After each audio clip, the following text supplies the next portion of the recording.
Day 1 of promoting our debut single. Hello po, kami ang Halia.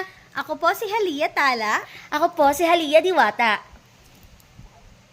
So, magre-release po kami ng aming debut single this coming August 28, written by our own Hazel Faith. Woo! So, isa sa mga lyrics na ginawa ni Ate Hazel para sa amin is ito. So, bibigyan namin kayo ng onting teaser.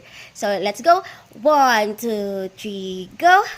Di ka pa ba nababagot? Palagi ka na lang nagmumukmok. Para kang bata, nakapangalumbaba.